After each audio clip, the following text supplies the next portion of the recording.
Sup, everybody, this is Karak with ACG. In Assassin's Creed Valhalla, you play as Eivor in the year 873 in a world where men are... I can already tell how this is going to go. Let's try that again.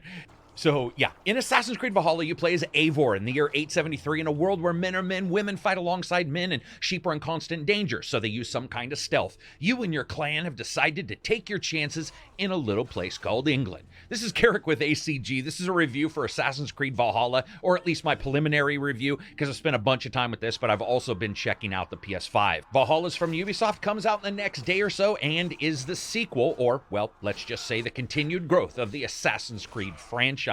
As always, if you like the video, maybe subscribe. Let's get to it. Graphics are up first. Oh, by the way, check out the channel for a PS5 review as well as my Xbox One. When you turn on Valhalla, I think this is a bit of a trip compared to Origins and Odyssey profoundly, probably because both those games had that golden-hued, sun-dappled kind of look to it with the fields that replicate the cinematic feel of movies like Gladiator and Troy. Valhalla doesn't have that. Well, it does, at least at the starting for a bit. There's this reflection of snowy mountains in the cold, bleak north that sets in like a stiff breeze, especially when you're sliding in behind some enemy clan member and sending them to the Hall of Heroes. And momentarily, there is a decidedly Skyrim-like feel to everything as you're trudging around these first sections, learning the history of your people and their trials and their inevitable tribulations that are going to send you and your tribe packing for more interesting places. Here, though, in Valhalla, above everything else, the location is what works for me. It's not necessarily as exotic as the other places, but if there's an asshole of the world, which is probably somewhere near Calcutta, this place had got to be the taint. It's not horrible right at the starting, but if you go the wrong way, you are in the shit. And due to how the story works out the wrong way pretty much directly from the starting, that's where you're going. At times you're like, it's not so bad. At other times you're trucking through a swamp with like 15 other unwashed dudes with blood splattered everywhere on you from a previous battle, and you're like, damn, man, this would just suck to be anywhere near here. That's one of the strengths of Valhalla that the other titles have not done. It's an unabashed representation of what it would be like to live in a place where infection probably is scared to spread because it doesn't want to get sick. Even at the best of moments when you're terrassing on the back of some wild horse you just tamed across a field, it's usually a field that ends in some nasty-ass Kool-Aid green-looking bog or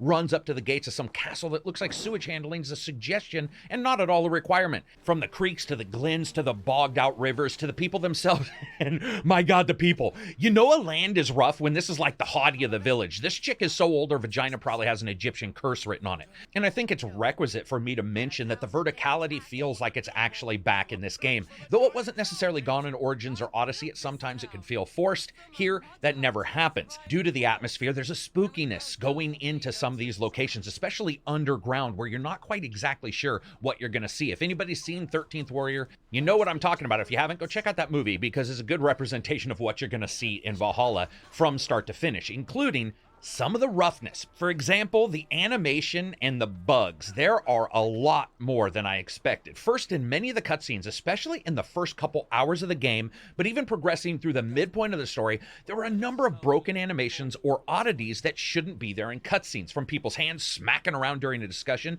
to characters' clothing jutting out and around the bodies, to different stuck poses. This is also reflected in some really poor collision detection and weapon impacts in the combat, which I'll talk about in the gameplay section. It never really looks better than acceptable. Now, color use, I do want to talk about that. Each one of these games does have a color use to it. We've seen that in the prior titles, an overall filter, if you will, and the way everything is related when it comes to atmosphere. Here, that filter would just be shit brown, gray, and then verdant green. And I dig it. There's something about it that works so well to give you that feeling of stretching across a different landscape. Now, each of these games has done something different for better or worse. Origins reflected the hidden beauty of the Nile and its people, and I dug that. Odyssey replicated much of Greece, and Valhalla aims to reproduce England. Many other locations as well, but I'm going to leave those out for spoilers. What you have here is a title that, while I enjoy the overall world and the location, there are enough glitches that you notice a lot of oddities right away. There's almost a low rent feeling to Valhalla from some very muddy textures, some really weird graphical issues with fire not necessarily looking good, but then you'll jump in your longboat and you'll start sailing and the god rays come through the trees and you're just like, damn, that looks sweet. It's just that it can't seem to consistently offer that. And speaking of consistent, that's going to bring us to performance. So I got to play this on the PC, the Xbox X, and the Series X. On the PC, the game comes out in about the same shape as prior AC game.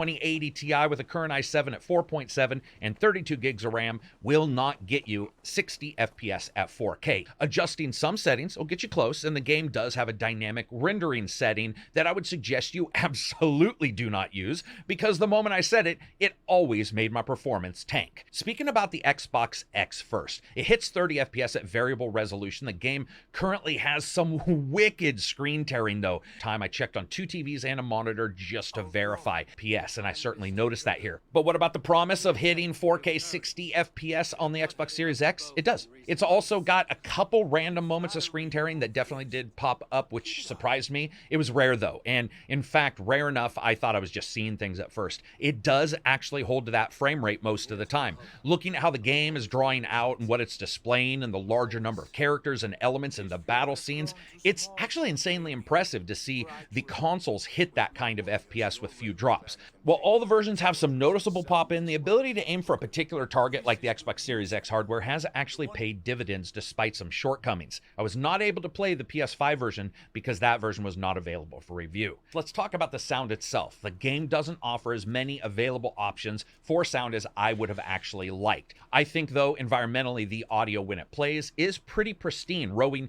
your compatriots to the next hotbed activity for a raid is awesome with the swish of oars and surrounding sound effects, and the audio is pretty good with adequate separation at the very least, giving you somewhat of an indication of the presence of the enemies around you. While visually many enemies do have cues for attacks, their audio cues are far less often, so the sound isn't as usable as a combat tactic to help you out. Weapon sounds are good. They're not exactly deep or varied. The crack of a shield is pretty cool as you send an enemy flying backwards when you smash it. But let's talk about something that I do adore. Can't believe this, the music. I don't just fucking love it, I adore it. It is nowhere near orchestrally or classically music-based in its presentation as some of the other games, nor is it as instantly discernible as, say, Syndicate's musical tracks with their upbeat tempo mixed with some haunting motifs. What Valhalla does is it sits down in the middle of this musical fireside and weaves a tale that sounds like what Mystery would sound like if you could spell it with music.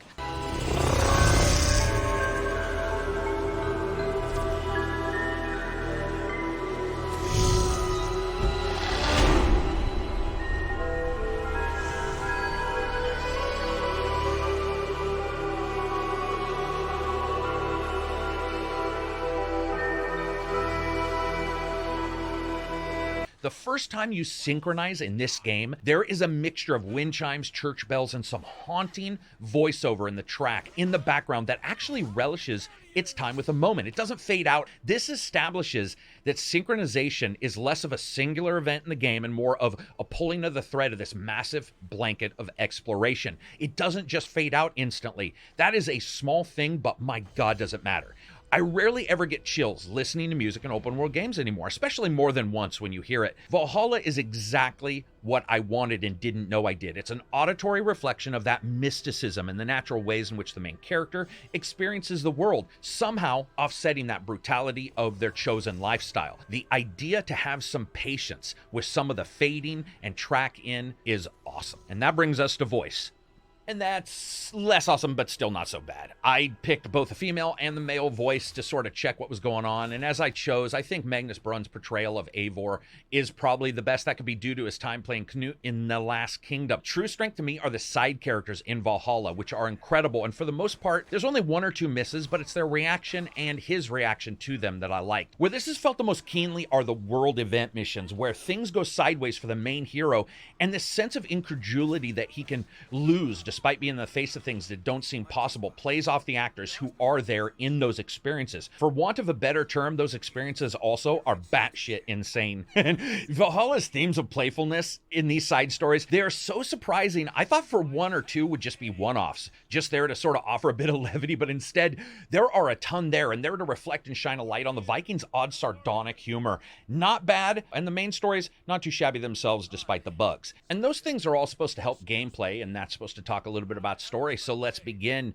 I think it's best to begin at the ending. The future's crumbling, and those in the modern times have found that it's possibly a saving grace of humanity buried deep in the DNA of a Viking they named Eivor, and that's pretty much it. Doesn't make sense, doesn't matter. Boom, let's start this up.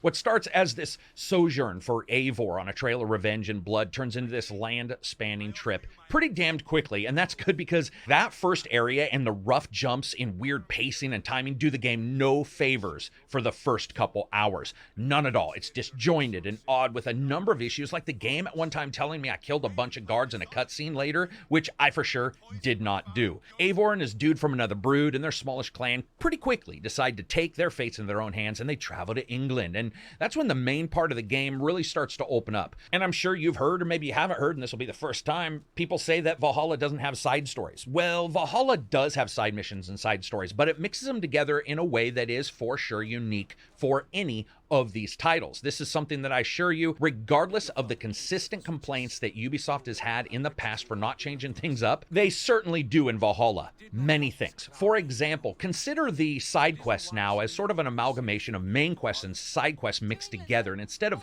always following side content without really connections to the story prime, consider Valhalla as a set of stories, 3 main stories, with side elements usually connected to one of those 3, as well as world events, which I'll talk about in a second. Does this work? Yeah, in many ways it does. We also see a change in the very core of Valhalla when it comes to the sense of character and community. Those are things Origins and Odyssey really did not do very well. For instance, you find a spot almost instantly, you create your settlement, and you build your first buildings. As you build out each building created from the raided treasures of enemy lands, you see more and more people in town. You watch as the success of your endeavors. It's aided by everything visually in the game. Major stories, many side stories, as well as upgrades are reflected somewhere, and they all begin and end within the settlement. Major decisions are made around a table, taking into account information that your clan gives you about locations and their people, and you can go out and make strategic alliances to further keep your people and your settlement safe. Then you return to do the next one. It's somewhat like Dragon Age Inquisition if Dragon Age Inquisition had been good. And speaking of good, as a Viking, a good majority of what he does is raid, and you can do this by either taking your longbow or running around on foot or by horseback and calling in your friends and going into battle. Combat is somewhat adjusted from Odyssey, and let me be clear, personally, nowhere near as enjoyable. The basic combat's like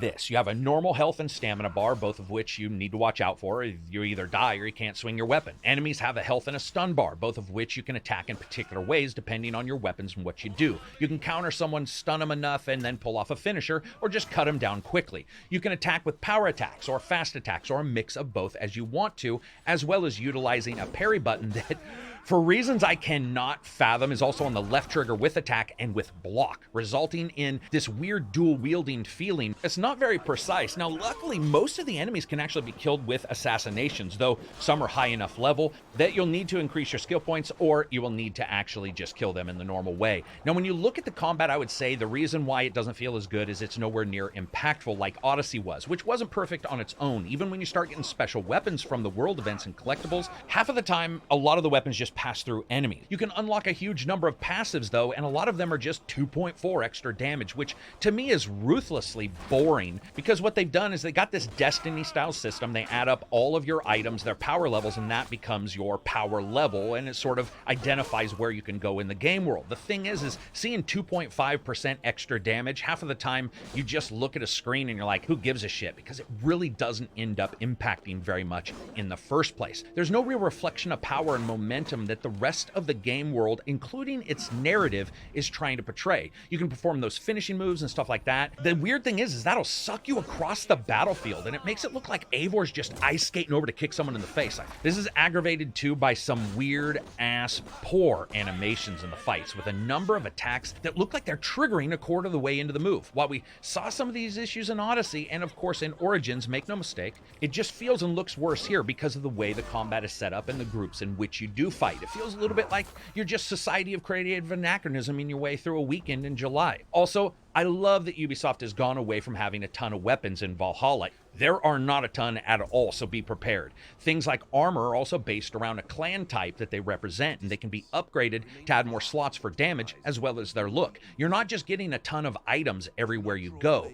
but when you mix all that in together, it doesn't feel as satisfying. What's interesting to me is when you look at what they did with some other places, they made some huge improvements. For example, when you're moving around the game world, markers on the game world indicate whether it's a world event or it's some kind of collectible. They are larger or smaller depending on the difficulty, so you can just see it graphically and know exactly what you're heading for. And while the settlement system isn't incredibly detailed, it does have some cool stuff, like you can make a Viking companion, much like a Pawn and Dragon's Dogma. You outfit them and they can end up going into a friend's game as recruitable soldiers, with you getting money when they return. You also have the ability to adjust which clansmen go on different boats with you for raids. It's never really fully developed, but it's there. Ability to build out your own settlement works. It's Trespasser Syndrome at its finest when it comes to the prior games, but in Valhalla, that is really not there. Another place where they shook it up is, it's batshit insane at times. We've all got that friend who tries to tell you pot has no effect on them, but then they spend like the next 7 hours talking about the stars. That is like day one in Valhalla. Valhalla just shoots above its weight when it comes to being not afraid to flex that mystical side. And that's a lot there that's going to be spoiler material for some people, so I'm not going to talk about it, but just be aware it really does it well. And it does it usually wrapped around some kind of mystical thing or spirit quest or